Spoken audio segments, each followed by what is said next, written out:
వెళ్ళాలండి.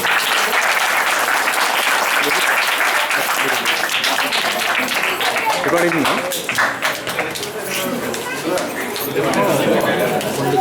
తెలుసు record of on చేయమండి. అందరికీ తెలుగులో శుభోదయం.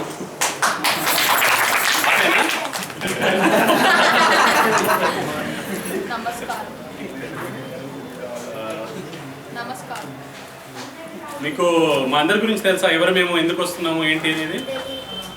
మీరు ఎందుకున్నారు ఇక్కడ తెలుసా? సంతోషం. అందరూ ఫస్ట్ నుండి 6th క్లాస్ వరకు ఉన్నారా? Very good. అందరికి అన్నీ తెలుసు. 7th లో ఎంతమంది ఉన్నారు? ఇంకా రాలేదు. ఓకే. ఈ గ్రూప్ అంతా సగం గ్రూప్ ఉంది, ఇంకా ఎక్కువ మంది వస్తారు యాక్చువల్గా. ఈ గ్రూప్ని స్టార్ట్ చేసుకుని మా గ్రూప్ పేరు విల్, WILL, విల్ అనేది అంటే వి ఇంపాక్ట్ లోన్లీ లైఫ్స్. సో దీనికి సృష్టికర్త సుధాకర్, గ్యాంగ్ లీడర్.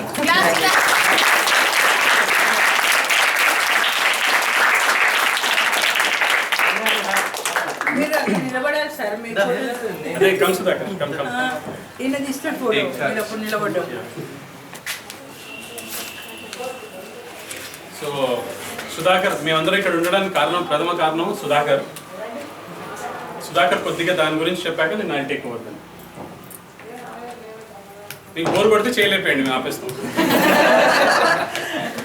అభ్యంతరం లేకుండా. దానికి మనం ఏం చేయలేదు.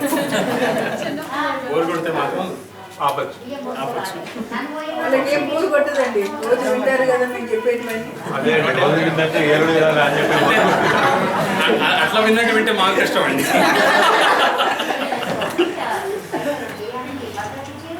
నా పేరు సుధాకర్. సో ఇవాళ మీరు ఇక్కడ కూర్చున్న ప్లేస్లో ఒకప్పుడు నేను అక్కడ కూర్చున్నాను.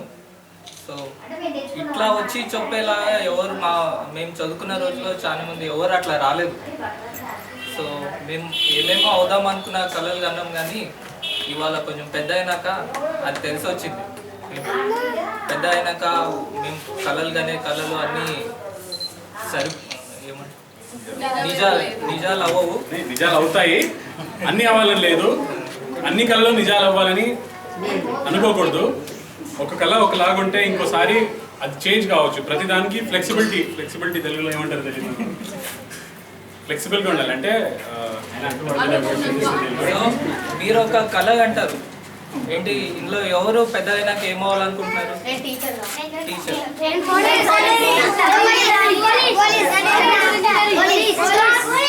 గుద్దుతానికే పోలీస్ అవుతుంది.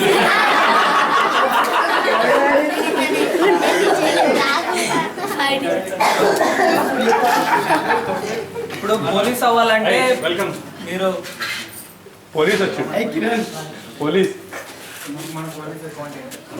పోలీస్ అవ్వాలంటే మీరు పెద్ద అయినాక బాగా కష్టపడాలి. సో కష్టపడాలి ఏం చేయాలంటే ఇప్పటి నుంచే బాగా చదువుకోవాలి. ఏం చేయాలంటే ఫస్ట్ మీరు కరెక్ట్ దారిలో వెళ్ళాలి. టైంకి చదవాలి, టైంకి ఆడుకోవాలి, టైంకి పడుకోవాలి, అన్నీ మంచి చేయాలి. తప్పు దారిలో వెళ్తే కనుక మీరు ఒక తప్పుని సరిదిద్దుకోవడానికి ఇంకొక తప్పు చేస్తారు. సో ఆ తప్పు దారిలోకి వెళ్ళొద్దు.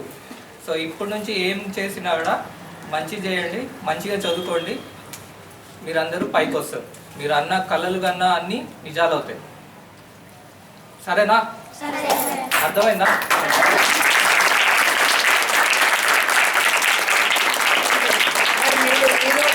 సరిగ్గా చదువుతామని అన్నలకు హామీ ఇవ్వండి. మరి సరే, చదవడం ఒక వంత అయితే మీరు మాట్లాడే మాటలు, చెడు మాటలు ఎంతమంది మాట్లాడతారు?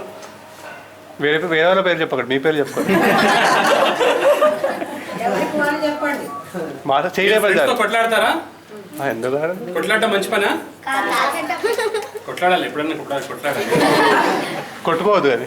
కాకపోతే ఒకసారి ఎవరైనా అన్నారనుకోండి, దాన్ని మళ్ళీ ఆ ప్రేమ మళ్ళీ రావడానికి చాలా కష్టం. ఉదాహరణకి ఒక స్టోరీ చెప్తాను. ఇద్దరు ఫ్రెండ్స్ ఉండేవాళ్ళంట, రాము శ్యాము అనుకోండి.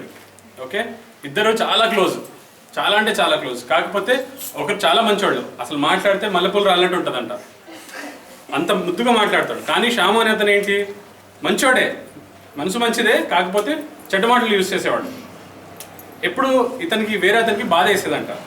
అయితే ఒకసారి తనకి లెసన్ చెప్పాలంటే ఏం చెప్పాడంటే వాళ్ళ డాడీకి వెళ్ళి చెప్పాడు, ఇతనంటే నాకు, నా ఫ్రెండ్ అంటే నాకు చాలా ఇష్టము, కాకపోతే ఆడు మాట్లాడే లాంగ్వేజ్ నాకు ఇప్పుడు బూతులు మాట్లాడతాడు, నాకు అది ఇష్టం లేదు, ఆడికి ఎట్లా నేర్పేయాలి నాకు అర్థం కాదు అన్నాడు.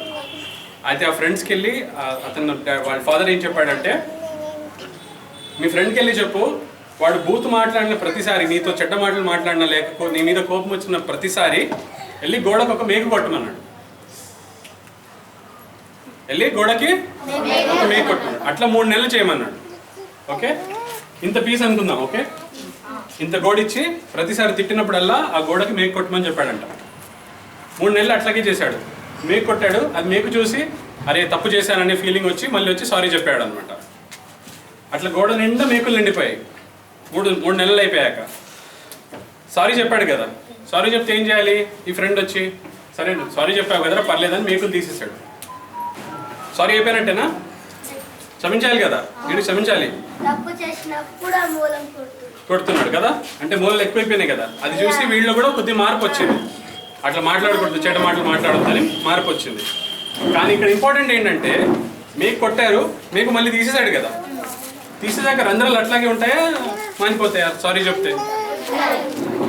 రంధ్రాలు అట్లే ఉంటాయి కదా, సారీ చెప్పినా కానీ ఉంటాయి కదా. అంటే ఒకసారి అయిన దానికి ఎంత సారీ చెప్పినా అర్థమైందా?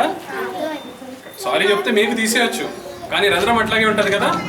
సో జాగ్రత్తగా మాట్లాడాలి, ఎవరితో మాట్లాడినా కానీ చిన్నప్పటి నుండి అలవాటు చేసుకోవాలి. చెడ్డ మాటలు మాట్లాడకుండా, ఎదుటి ఎవరిని హర్ట్ చేయకుండా జాగ్రత్త. ఎందుకంటే ఒకసారి మీకు తగులుతుంది కదా, రంధ్రం పడ్డట్టే కదా, అది మీకు ఒకవేళ తీసేసినా కానీ ఆ రంధ్రం అట్లాగే ఉంటుంది కదా, దాన్ని పుడిచొచ్చా? బాధాకరమైన విషయం కదా. సో అందరు ఎట్లా మాట్లాడాలి?